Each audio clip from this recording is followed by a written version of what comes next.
Poursuite de la campagne de sensibilisation et d'information du gouvernement autour du document des pourparlers paraphé à Alger. Le ministre des Affaires étrangères et de la coopération internationale a rencontré cet après-midi les diplomates accrédités dans notre pays. Les Aiglonnais champions d'Afrique recevront chacun une villa F3 et un ordinateur pour leur sacre continental.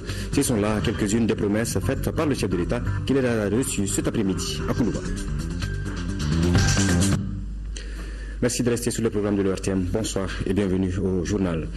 Le président de la République, Ibrahim Boubacar Keïta, a reçu ce mardi le représentant spécial du secrétaire général des Nations Unies, chef de la MINUSMA, pour échanger sur le processus de la paix dans notre pays, avec au cœur de leur entretien l'accord paraphé à Alger et l'appui de la MINUSMA dans la stabilité du pays. Mangui Amdi, chef de la MINUSMA, est au micro de Mariam Sagara. Nos échanges ont porté surtout sur le processus de paix en cours. J'ai dit à M. le Président que l'accord paraphé à Alger, bien qu'il n'est pas parfait, représente une base solide pour toutes les Maliennes et tous les Maliens pour bâtir une paix et stabilité durable, surtout le territoire malien. J'ai aussi dit à M. le Président que nous comptons organiser très prochainement une rencontre entre tous les partenaires qui vont s'inscrire et qui vont être impliqués dans la mise en œuvre de l'accord pour définir les prochaines étapes et pour mettre en place une feuille de route pour la mise en œuvre de l'accord et pour accompagner le gouvernement aussi à la mise en œuvre de l'accord, parce que en fait le gouvernement et la partie malienne, c'est eux qui ont la responsabilité pour la mise en œuvre de cet accord. Nous, on va les accompagner. Donc on va établir un mécanisme de suivi qui est clair et solide pour mettre en application cet accord. J'ai aussi mentionné à son Excellence le Président la disposition de la MINUSMA à œuvrer résolument leur accompagner pour établir cette paix et pour mettre en application toutes les parties et les provisions de l'accord qui seront faites par la MINUSMA, surtout dans le secteur de la défense et la sécurité. Le gouvernement du Mali poursuit sa campagne d'information et de sensibilisation autour du document des pourparlers qu'il a paraphé à Alger avec certains groupes armés du Nord. Cet après-midi, le ministre des Affaires étrangères et de la coopération internationale Abdoulaye Diop a rencontré les diplomates accrédités au Mali pour leur exprimer la bonne foi de notre pays à aller vers la paix et la réconciliation pour un développement durable et inclusif. Reportage de Boubacar Sissoko. Après le pré-accord paraphé par le gouvernement du Mali et certains groupes armés du Nord, il est un devoir pour le gouvernement d'expliquer ce projet de paix au corps diplomatique. Nous les rencontrons pour partager avec eux les résultats de cette étape, les perspectives du gouvernement, le compromis qui a été obtenu et aussi partager avec eux le sens que le gouvernement donne à ce compromis. Cette restitution des récentes négociations d'Alger dénote de la bonne foi et de la détermination du gouvernement à favoriser le vivre ensemble, a estimé le ministre Diop. Les ambassadeurs ont salué cette démarche du gouvernement et s'engagent à accompagner ce processus et le Mali dans ses efforts de développement. Comme Mandela dit, la guerre porte toutes les souffrances des gens. On ne va pas construire un pays avec la guerre. Nous saluons vraiment le courage de ceux qui ont paraphé l'accord. Nous saluons l'équipe de médiation et nous encourageons toutes les parties à parapher et après à signer cet accord. Nous savons qu'il y a beaucoup de travail à faire. Nous avons hâte de travailler ensemble avec tous les partis de Mali pour construire l'avenir ensemble. Lors de cette rencontre, les États-Unis ont tenu à donner des précisions par rapport à leur attitude face au document paraphé d'Alger. Il y avait quelqu'un qui disait que les États-Unis voulaient, dans quelque manière, faire un veto de ce processus. Ce n'est pas du tout vrai. Nous soutenons et nous sommes là avec vous pour achever cela. Nous voulons aller en avant avec tous les Maliens pour achever le désir pour la paix durable au Mali. Le Mali a hâte de retrouver la paix et de voir tous ses enfants à l'unisson participer à son développement, a indiqué le ministre des Affaires étrangères et de la coopération internationale. Le président de la convention des partis politiques de la majorité présidentielle se dit satisfait du préaccord qui a été paraphé à Alger par les médiateurs et le regroupement de la plateforme. Dr Boukassoum Aïdara se réjouit du fait que les lignes rouges n'ont pas été franchies, notamment l'indivisibilité du Mali, la forme républicaine et la laïcité. Nous l'écoutons au micro de Daouda Sidiki Diarra. Vous savez, ce problème dure depuis très longtemps, depuis des décennies. Donc, si nous enregistrons aujourd'hui un dénouement heureux, nous en sommes vraiment ravis. Ce que nous appelons les points rouges n'ont pas été du tout franchis. Je vais parler de l'unité nationale, de l'intégrité territoriale, de la souveraineté de l'État et de la forme républicaine et le caractère laïque de l'État malien. Ça, c'est préservé. Et ce que j'ai apprécié également, c'est la lutte contre l'impunité qui est vraiment maintenue.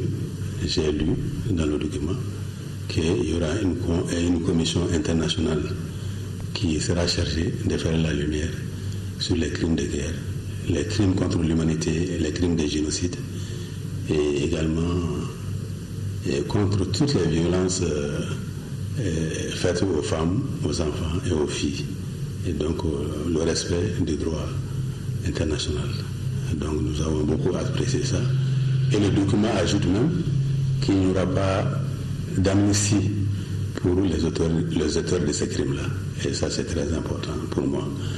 Bon, il y avait aussi une notion que la convention des partis politiques de la majorité ne souhaiterait pas voir figurer dans le document. C'est la notion de l'Azawad. Si son maintien n'a pas d'impact négatif sur l'intégrité du territoire malien, bon, nous pouvons concéder ce sacrifice-là. Bon, tout ça, c'est assez intéressant. Mais quand même, il y a des domaines où il faut rester vigilant. Parce que j'ai vu également qu'il y a certains aspects électoraux qui vont demander certainement la lecture de la loi électorale au Mali. Et ça c'est important.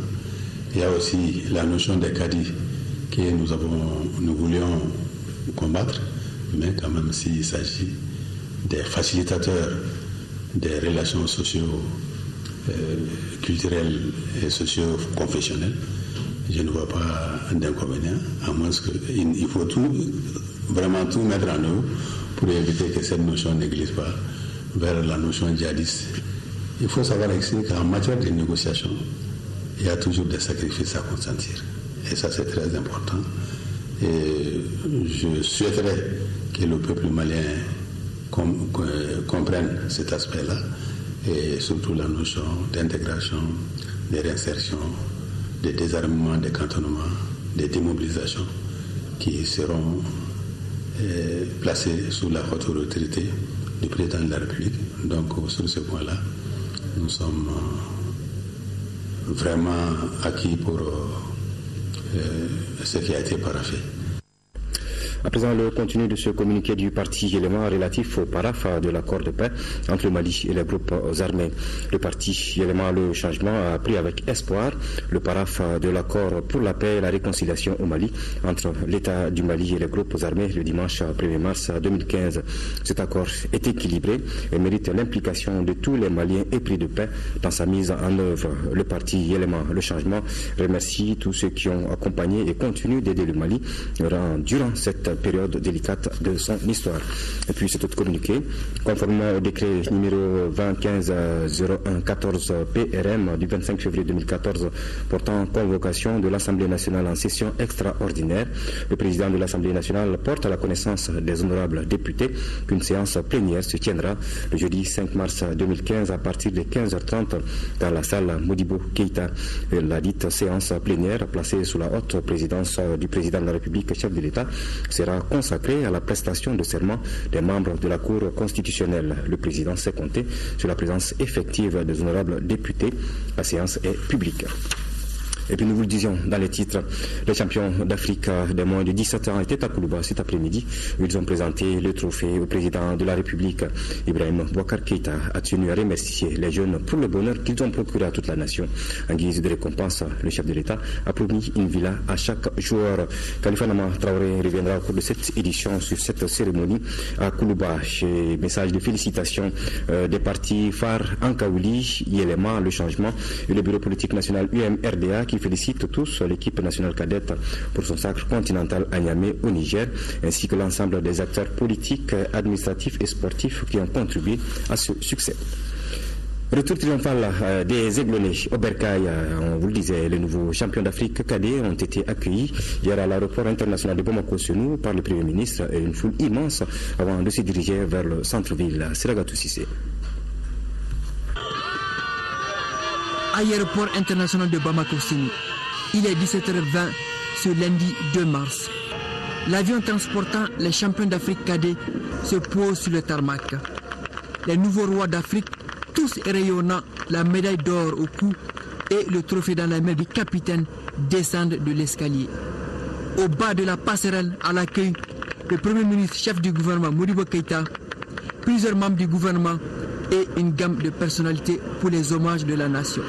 Je suis très content pour le peuple, le public sportif malien qui est en train de chercher une coupe depuis 1960 à nos jours. Donc c'est fort heureusement, ça commence par la jeunesse, les moins de 17 ans. Dans une semaine, nous allons nous rendre à Dakar. Ça sera les moins de 20 ans. J'espère qu'au bout de la compétition, nous allons remporter le trophée. Le cortège prend ensuite la direction du stade Modibo Keïta. Tout au long du trajet, le bus des champions a mis plus de 3 heures pour rallier le stade Modibo Keïta.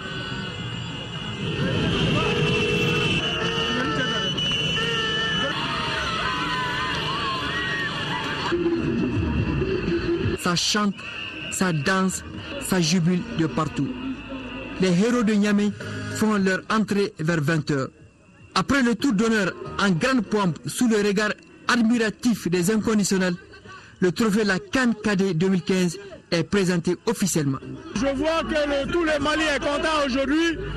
Je vois que vraiment le peuple malien est satisfait. Donc vraiment nous-mêmes nous sommes contents parce qu'on veut que le peuple malien soit encore toujours comme ça. On ne peut que remercier le public malien pour ce qu'il nous a montré à nous accueillir comme ça. Le plus dur dans la vie, c'est avoir un grand hôte. Si tu as un grand hôte, il faut savoir l'entretenir. Donc, on demande aux autorités de nous suivre pour qu'on puisse remporter dorénavant la coupe en junior, sinon en première pour l'équipe nationale du Mali. Ces moments de brassage et de fête populaire, les nouveaux champions d'Afrique cadets se souviendront pour l'éternité. Une génération de joueurs est née. On va reparler des Aiglons au cours de ce journal. Signature d'un accord de don ce matin au ministère des Affaires étrangères d'un montant de plus de 2 milliards de francs CFA. Il servira à la mise en œuvre du projet d'appui au renforcement des capacités opérationnelles de l'École nationale de police de Bamako. La signature a eu lieu entre le gouvernement du Mali, le Japon et le programme des Nations Unies pour le développement. Reportage de Nyanya Aliou Traoré.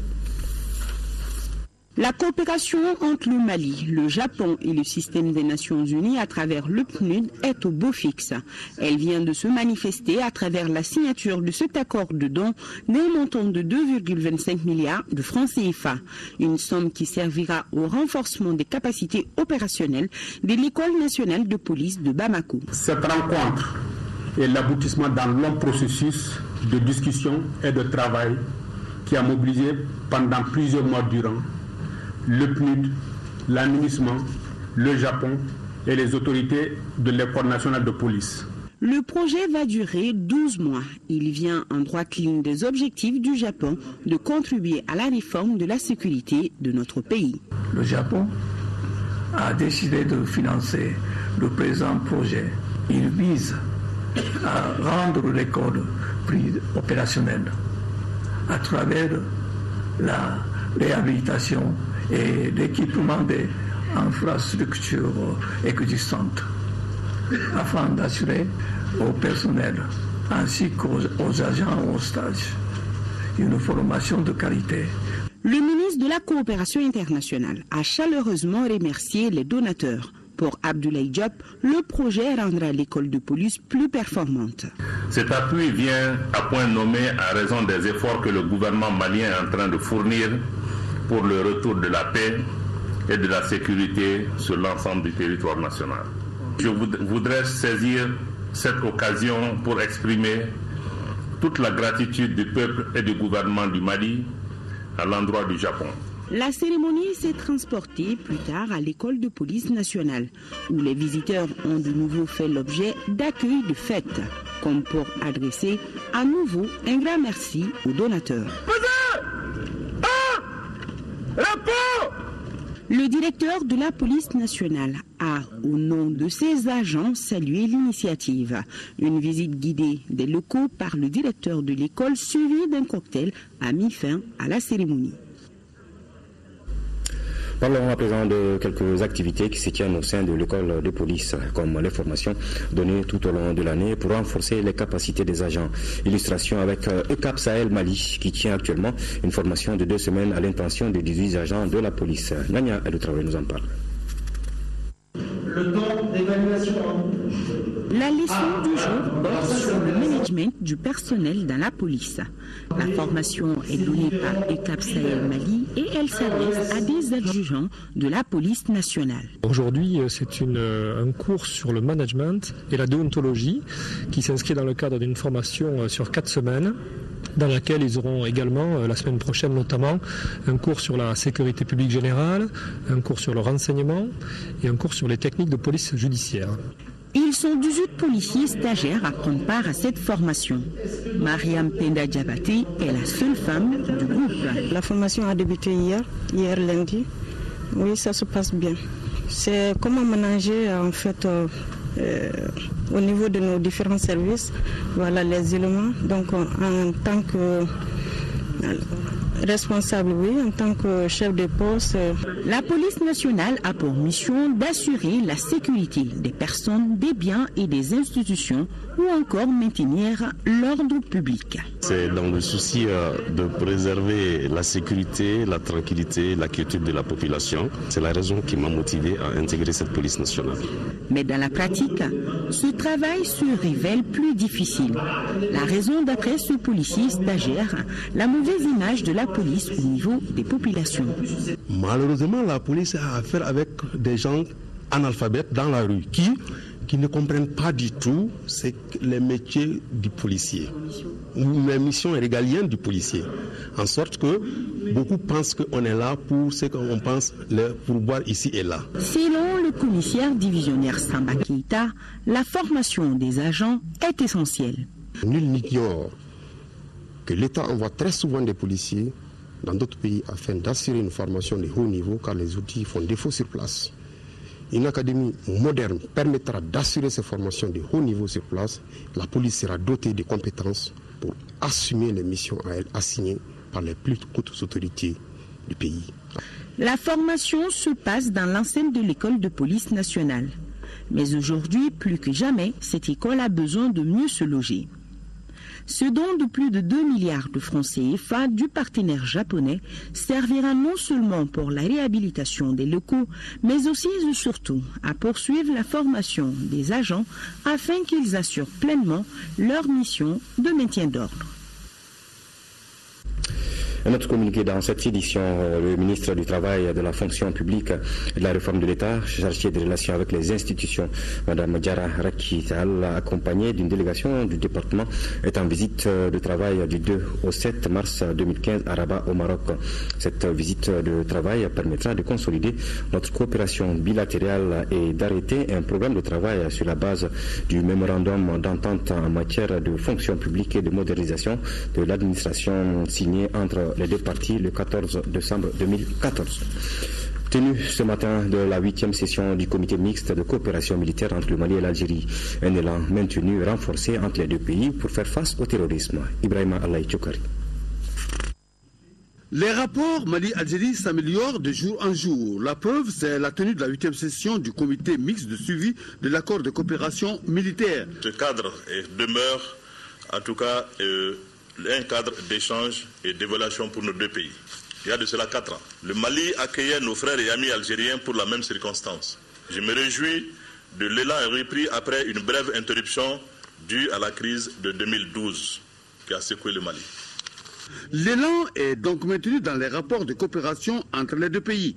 Les chantiers sont très nombreux et le Mali et l'Algérie entendent approfondir les relations au bénéfice de leurs deux peuples. La multiplicité des crises internes, le banditisme, le trafic de drogue, l'apparition de nouvelles formes de menaces et le terrorisme transnational dans la bande sahélo-saharienne nous obligent à insuffler une nouvelle dynamique dans la coopération bilatérale entre nos deux armées pour endiguer ce fléau. À cet égard, je voudrais réitérer notre ferme détermination et notre disponibilité totale et celle des plus hautes autorités de mon pays à renforcer davantage cette coopération militaire mutuellement avantageuse.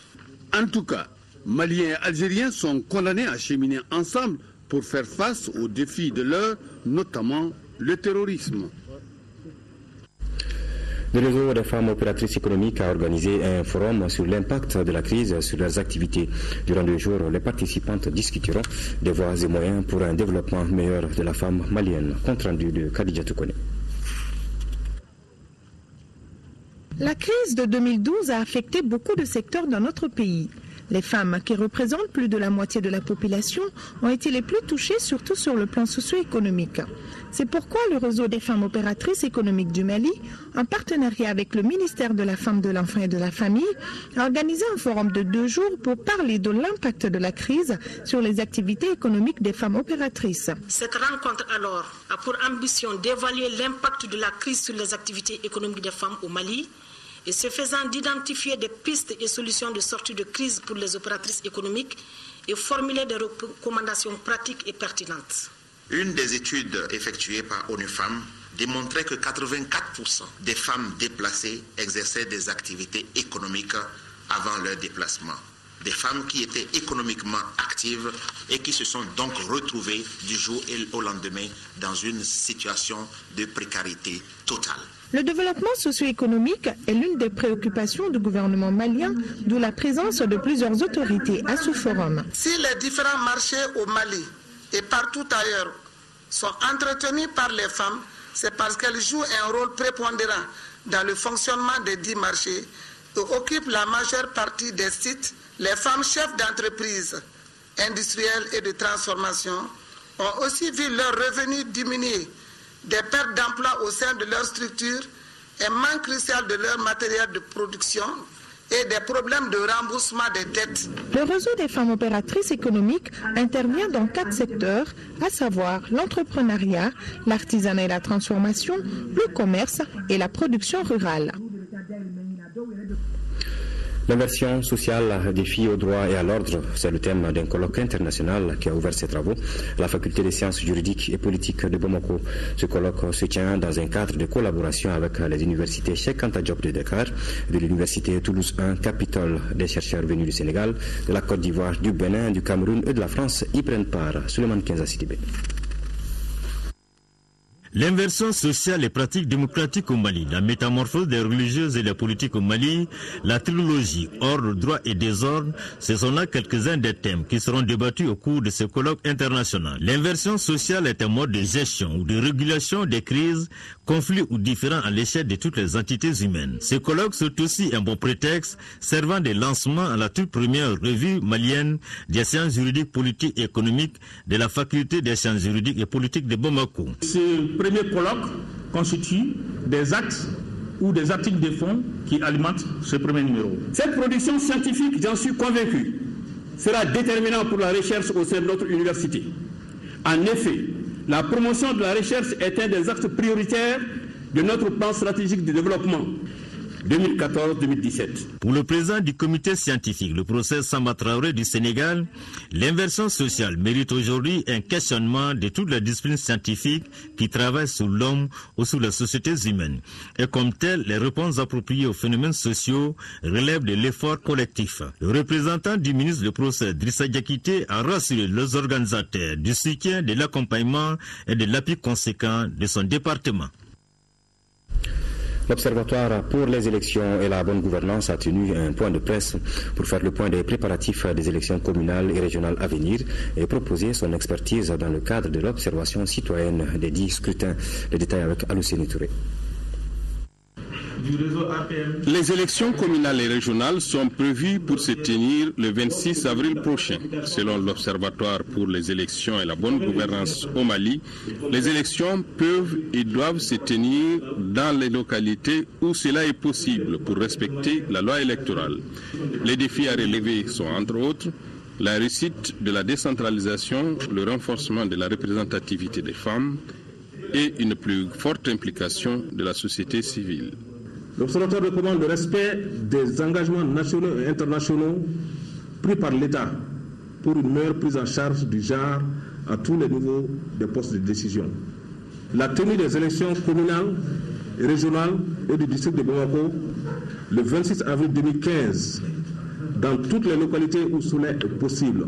La vulgarisation de la nouvelle loi du 4 septembre 2006 modifiée portant loi électorale, le code des collectivités territoriales et le statut particulier du district de Bamako. L'Observatoire pour les élections et la bonne gouvernance au Mali est une nouvelle structure, mais ses organisations membres peuvent se prévaloir d'une vingtaine d'années dans l'observation des élections.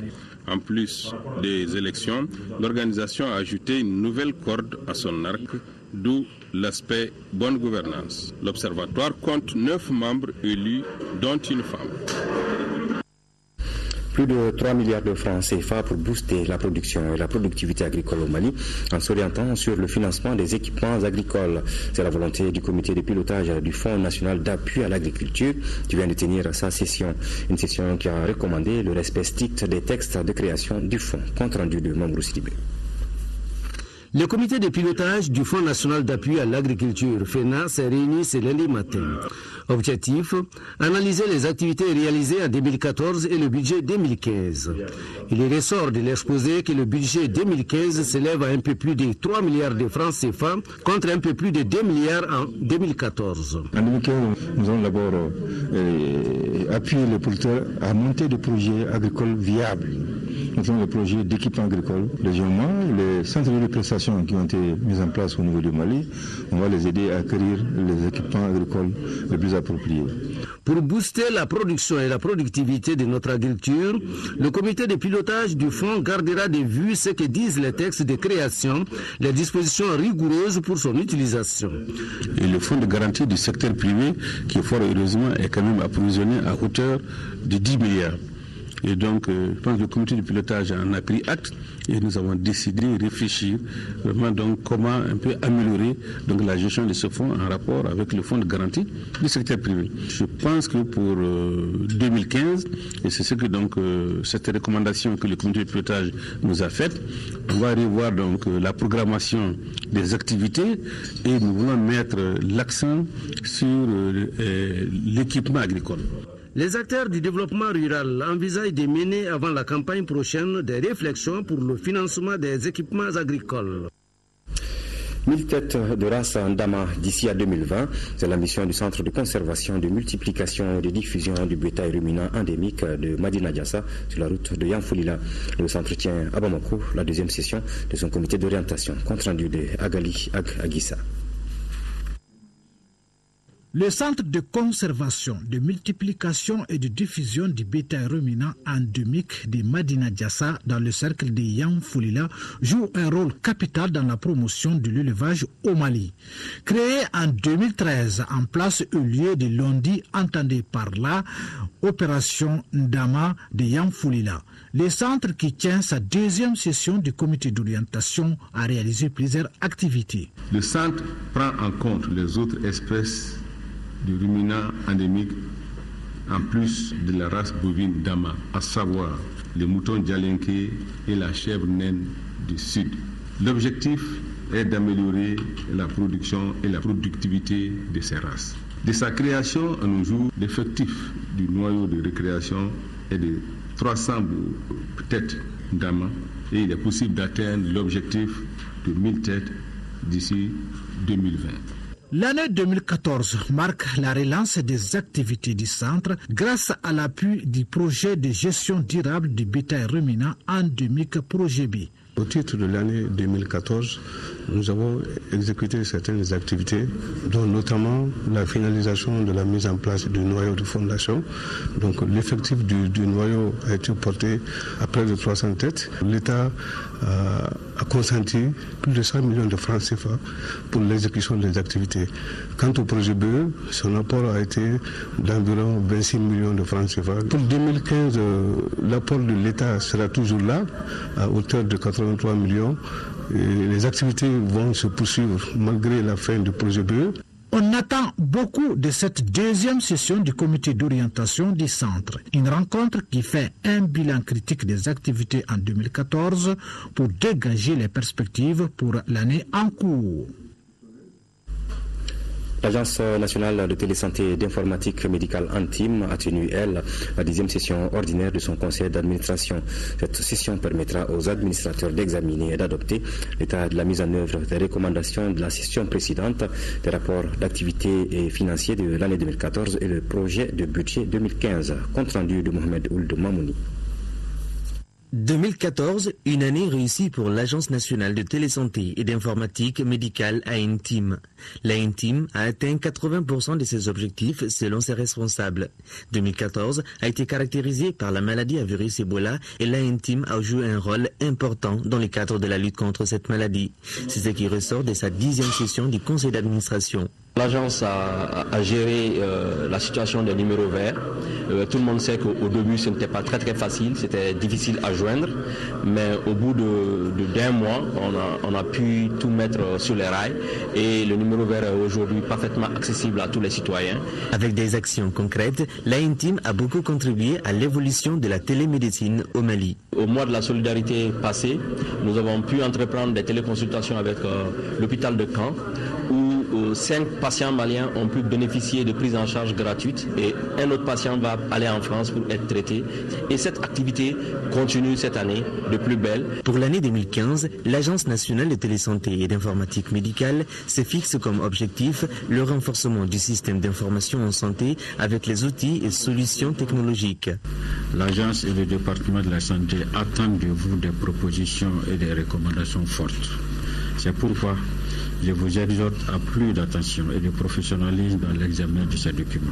Le projet du nouveau siège de l'ANTIM, dont la pose de la première pierre est prévue dans les mois à venir, sera également au cœur des débats de ce conseil d'administration. Ce siège utilisera les solutions technologiques en matière d'énergie renouvelable qui sont adaptées au contexte local. Suite au préavis de grève déposé le 17 février 2015 et prévu du 4 au 5 mars 2015, le syndicat national de surveillance des prestations de services CNPS décide de suspendre le mot d'ordre de grève prévu pour les 4 et 5 mars 2015. C'est pourquoi il invite ses militantes et militants à faire preuve de patience et à avoir un sens élevé de militantisme pour le respect de ses engagements et cela pour l'intérêt général des travailleurs. 1er mars 1989, 1er mars 2015, l'organisation fêtière de l'Ordre des architectes du Mali a 26 ans. Pour commémorer cette date, les responsables de cette organisation ont animé à Badlabougou une conférence de presse avec un regard rétrospectif pour permettre aux architectes de mesurer le chemin parcouru. Daouda Sidiki Diarra. Qui n'a jamais rêvé pendant sa tendre enfance devant sa maison en lingots de devenir architecte? Mais pour passer du rêve à la réalité, ce métier exige d'avoir des compétences. Qu'il fasse chaud ou froid, quand on a besoin d'un local pour dormir, on a besoin d'un local pour travailler, on a besoin d'un local pour se distraire, pour se former, pour s'éduquer, il faudrait que l'architecte y mette sa main pour que ça soit agréable. L'architecte est le maître d'œuvre. Il dessine les plans qui permettront de bâtir des immeubles, des maisons ou des bâtiments publics. Il suit de près l'évolution du chantier jusqu'à la fin des travaux. Les questions d'aménagement, d'infrastructure, d'équipement sont au cœur des politiques publiques. L'ordre des architectes s'impose de plus en plus comme un acteur essentiel dans la consultation, l'implication, l'analyse technique sont de mise à chaque étape du processus. L'Ordre des architectes du Mali a 26 années d'existence cette année. Pour commémorer cet anniversaire, l'organisation a animé une conférence de presse ce lundi afin de jeter un regard rétrospectif qui lui permet de mesurer le chemin parcouru. L'Ordre des architectes compte au Mali 200 membres. Il y a environ 75 qui sont agréés, donc qui exercent à titre libéral. Nous avons environ 15% qui sont des architectes fonctionnaires et 10% qui sont des architectes inscrits stagiaires. Comme difficulté, les architectes sont victimes de leur silence. Sur un chantier, la confusion entre un ingénieur de bâtiment et un architecte est toujours d'actualité. En 5e région, environ 1 milliard de francs CFA serviront à un projet de 3 ans lancé dimanche à Bandiagara, intitulé « Projet améliorer la résilience et la nutrition des populations vulnérables au Mali ». Il est exécuté par la FAO dans 8 communes du cercle de Bandiagara. Reportage de Mustapha Doumbia. Le projet améliorer la résilience et la nutrition des populations vulnérables au Mali vise à améliorer la sécurité alimentaire et nutritionnelle et à renforcer la résilience des populations à travers l'adoption de bonnes pratiques agricoles et nutritionnelles, le renforcement des capacités techniques, entre autres. Il est exécuté par l'Organisation des Nations Unies pour l'alimentation et l'agriculture, FAO. Le Mali est un pays sujet aux catastrophes récurrentes telles que la sécheresse, les inondations. Comme la plupart des pays du Sahel, les taux d'insécurité alimentaire et de la malnutrition chronique sont parmi les plus élevés dans le monde. Le projet intervient dans 8 communes du cercle de Bandiagara qui ont été identifiées comme vulnérables et confrontées à des difficultés alimentaires. Les bénéficiaires directs sont estimés à 18 000 personnes, dont au moins 50% des femmes. Ce projet est venu à point nommé.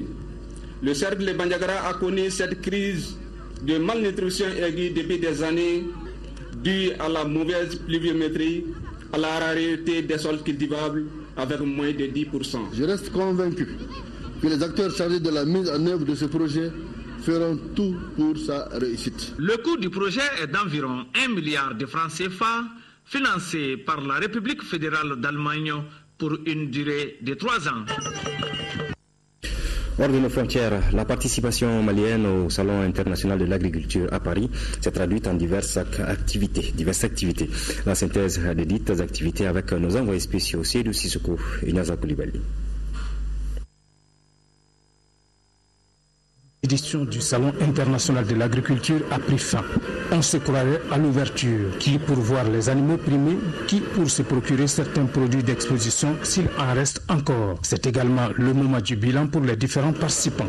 Pour ce qui est de la participation malienne, l'organisation dit avoir fait le nécessaire pour associer toutes les parties prenantes aux préparatifs. Le Salon de 2015, nous avons commencé les préparatifs depuis le mois de septembre 2014. De septembre 2014 jusqu'à la fin de l'année 2014, donc on avait tenu un certain nombre de réunions et nous avons invité tous les partenaires, que ce soit les services techniques et que nous considérons comme institutionnels et les acteurs de la filière agricole, y compris la Confédération des transformateurs du Mali, pour voir ensemble qu'est-ce qu'on peut présenter. Au-delà de l'exposition vente des produits agricoles, le salon c'est aussi le renforcement des liens de partenariat. C'est le cas ici avec le laboratoire central vétérinaire. L'OPS et le laboratoire central vétérinaire de Bamako, c'est une histoire d'amour.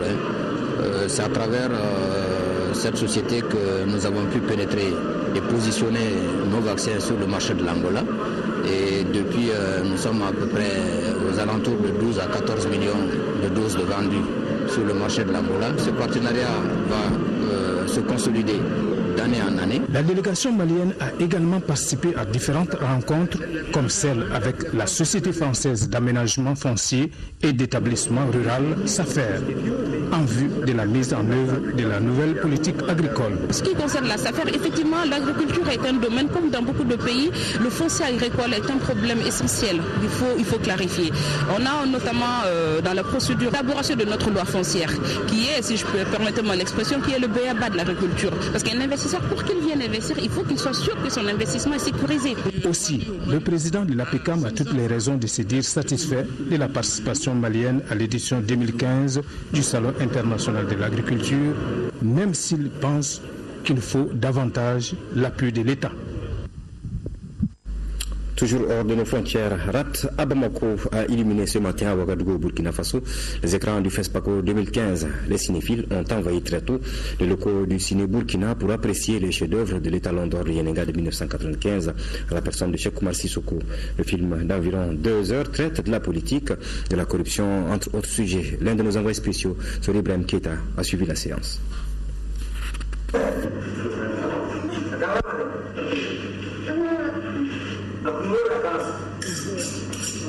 RAPT à Bamako, et revoilà le cinéaste militant au FESPACO. Cheikh Oumar Sissoko signe son retour après 15 ans d'absence dans les coulisses du cinéma. Je fais le combat parce que on m'a sollicité. Beaucoup de gens m'ont écrit et Semben, quand j'étais ministre en 2005, m'a dit il faut que tu reviennes. Kambak Tonitrian, ça n'est bien un. L'histoire tourne autour d'une présidentielle dont un prétendant fonctionnaire de l'État annonce 3 milliards de francs pour sa campagne, puis s'adonne à des pratiques occultes criminelles via rapts d'observateurs étrangers d'élections et tentatives de sacrifice d'albinos. Le tout sur fond de chocs de valeurs, de conflits de générations. Ce que j'ai particulièrement apprécié dans ce film, c'est le rôle que joue la jeunesse. J'ai trouvé que c'était un film assez bien construit, bien structuré, avec une histoire effectivement très intéressante. C'est un très bon film. Malheureusement, c'est une bonne partie de la réalité. Pas seulement au Mali. Ce fut un très beau film. Et ça m'a vraiment pas étonné parce que généralement les Maliens, ils font du bon.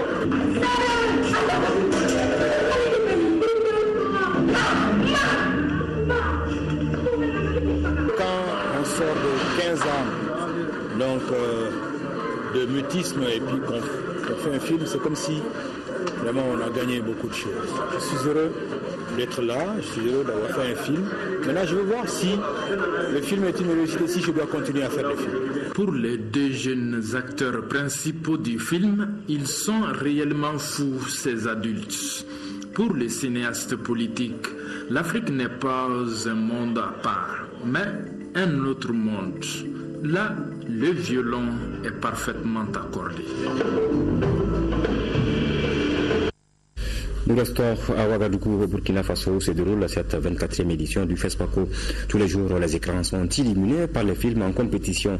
Et c'est le long métrage L'œil du cyclone du réalisateur burkinabé qui a ouvert le bal. Le film a été projeté au ciné Burkina, toujours en guise d'ouverture devant un parterre de personnalités et de nombreux cinéphiles. Le long métrage traite de l'enrôlement des enfants soldats. Notre envoyé spécial Mohamed Diarra était parmi les cinéphiles.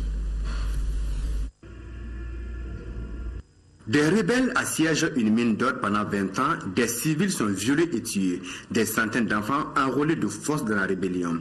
L'armée nationale peine à les déloger. Voilà résumé le film du réalisateur burkinabé Sékou Traoré, intitulé L'œil du cyclone, choisi comme film d'ouverture de la 24e édition du FESPACO. Et pour l'occasion, la salle Ciné Burkina s'est révélée petite pour accueillir les cinéphiles et les autorités du Faso venus satisfaire leur curiosité. Le film est réalisé sur fond de corruption et d'injustice, des questions d'une actualité brûlante qui interpellent les dirigeants africains. Notre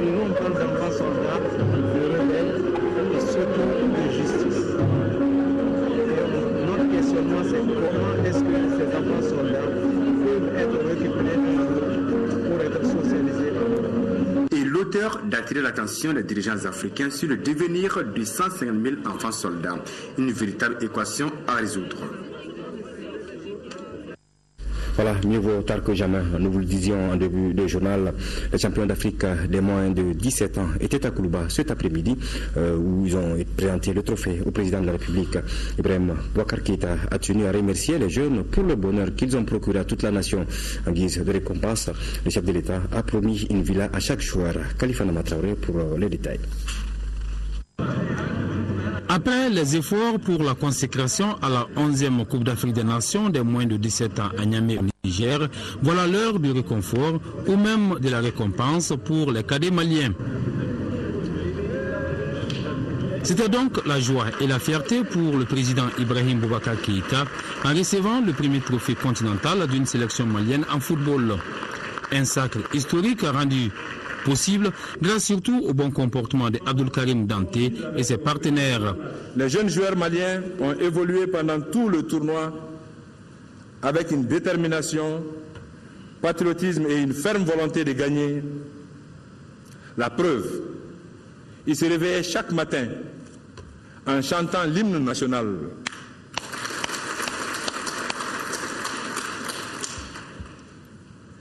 Et ils sont restés invaincus pendant tout le tournoi, ne concédant qu'un match nul face à l'Afrique du Sud, qu'ils allaient d'ailleurs battre en finale ce dimanche mémorable. Mieux, le trophée de l'équipe Fair Play du tournoi a été attribué aux Aigles du Mali,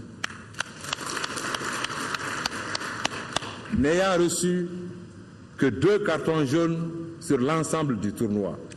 Impossible n'est pas malien, dira le président de la République, surtout que ce 1er mars consacre la fin des 55 ans de disette pour le football malien et coïncide avec le paraphe des accords d'Alger. Quand tout à l'heure vous avez dit que nos enfants chantent l'hymne national chaque matin, j'ai eu la larme à l'œil. C'est ça le Mali de demain. Oui. Le Mali debout, le Mali digne dans le vent, dans la tempête qui avance. Et qui ne se laisse arrêter par rien, qui n'a aucun complexe.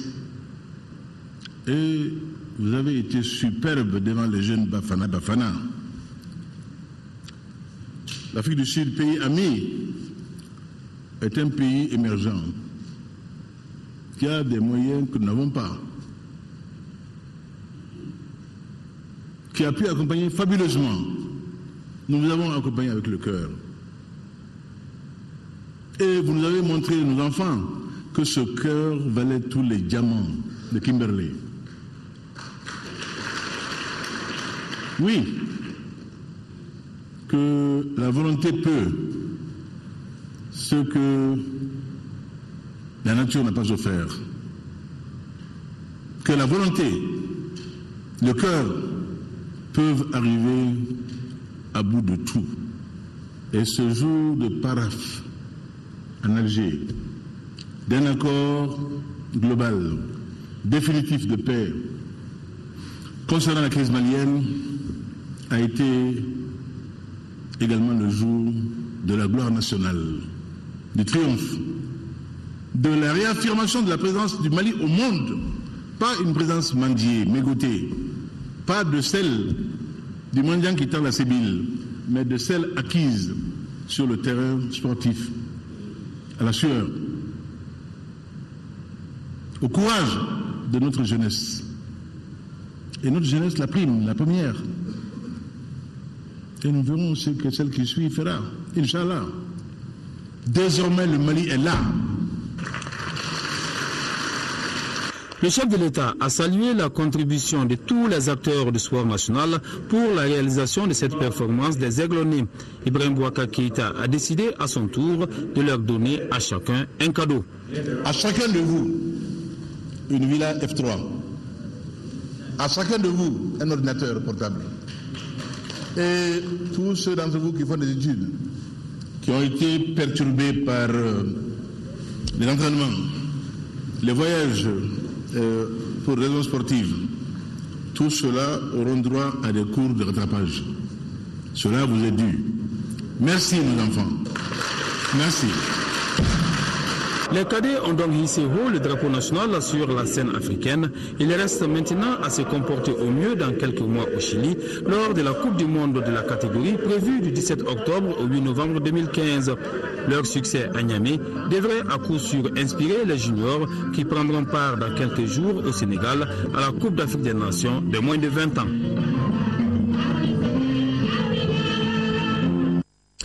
Voilà, vous pourrez suivre l'intégralité de cette émouvante cérémonie qui a eu donc lieu cet après-midi à Kourouba.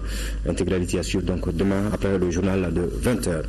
Et nous allons boucler ce journal avec de la culture, notre répertoire culturel qui s'enrichit de nouvelles publications. Un livre de 100 pages qui relate la culture sénoufo intitulé Le royaume du Kénédougou et sa capitale Sikasso a été lancé au centre Djoliba de Bamako. Il est l'œuvre de Madou Diakité et de Diomansi Sissoko et coédité par les éditions Diamana et l'Harmattan du Burkina Faso. Reportage de Abdraman Maïga.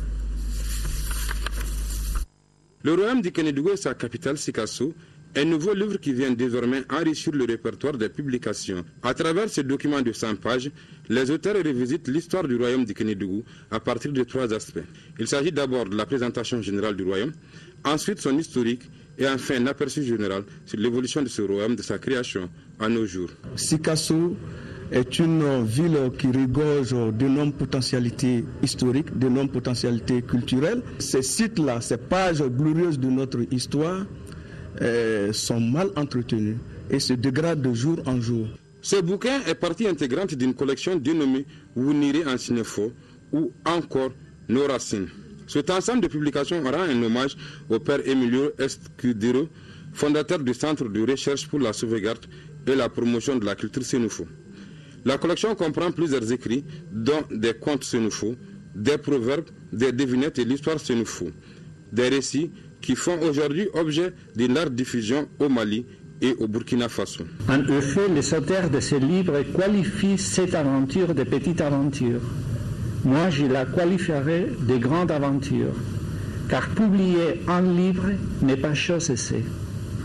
Et lorsque cet ouvrage est qui pliait, un livre d'histoire, ceci représente alors un véritable enjeu. Pour mieux se rapprocher de la réalité sociale, les écrivains, en plus de la documentation, ont surtout axé leurs recherches sur la tradition orale. Dans ce document, un accent particulier a été mis sur certains moyens matériels de notre passé glorieux en vue de favoriser et promouvoir le tourisme dans notre pays. Voilà, vous pourrez également suivre après ce journal et magazine sur l'adoption par l'Assemblée nationale de la loi d'orientation de la formation militaire. C'est tout pour cette édition d'information. Merci de l'avoir suivi. Bonsoir.